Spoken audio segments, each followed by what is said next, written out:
بسم اللہ الرحمن الرحیم۔ رسول اللہ صلی اللہ علیہ وآلہ وسلم نے ہمیں نصیحت فرمانے کے لیے کچھ دن مقرر کر دیے تھے، اس ڈر سے کہ کہیں ہم کبیدہ خاطر نہ ہو جائیں۔ عبداللہ ابن مسعود رضی اللہ تعالی عنہ پر جمعرات کے دن لوگوں کو وعظ سنایا کرتے تھے۔ ایک آدمی نے ان سے کہا، اے عبد الرحمن، میں چاہتا ہوں کہ تم ہمیں ہر روز وعظ سنایا کرو۔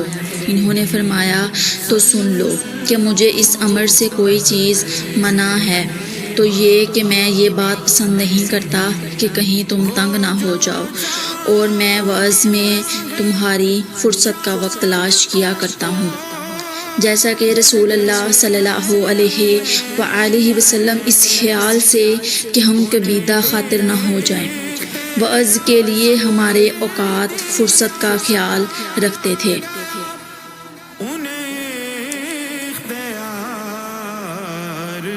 آپ صلی اللہ علیہ وآلہ وسلم نے فرمایا، آسانی کرو اور سختی نہ کرو، اور خشک کرو اور نفرت نہ دلاؤ۔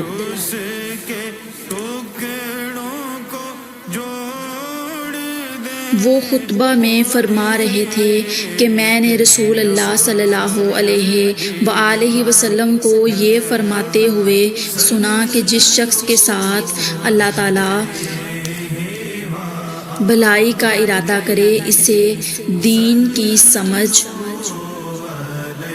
عنایت فرما دیتا ہے، اور میں تو محض تقسیم کرنے والا ہوں، دینے والا تو اللہ ہی ہے، اور یہ امت ہمیشہ اللہ کے حکم پر قائم رہے گی، اور جو شخص ان کی مخالفت کرے گا انہیں نقصان نہیں پہنچا سکے گا، یہاں تک کہ اللہ کا حکم قیامت آ جائے اور یہ عالم فنا ہو۔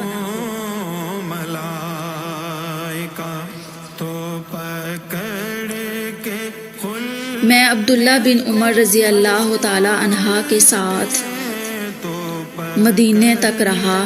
میں نے اس ایک حدیث کے سوا ان سے رسول اللہ صلی اللہ علیہ وآلہ وسلم کی کوئی اور حدیث نہیں سنی۔ وہ کہتے تھے کہ ہم رسول اللہ صلی اللہ علیہ وآلہ وسلم کی خدمت میں حاضر تھے کہ آپ صلی اللہ علیہ وآلہ وسلم کے پاس کھجور کا ایک گبھا لایا گیا۔ اسے دیکھ کر آپ صلی اللہ علیہ وآلہ وسلم نے فرمایا کہ درختوں میں ایک درخت ایسا ہے، اس کی مثال مسلمانوں کی طرح ہے۔ ابن عمر رضی اللہ تعالی عنہ کہتے ہیں کہ یہ سن کر میں نے ارادہ کیا کہ عرض کروں کہ وہ درخت کھجور کا ہے، مگر چونکہ میں سب میں جھوٹا تھا،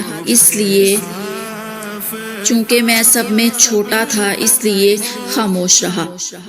پھر رسول اللہ صلی اللہ علیہ وآلہ وسلم نے خود ہی فرمایا کہ وہ کھجور کا درخت ہے۔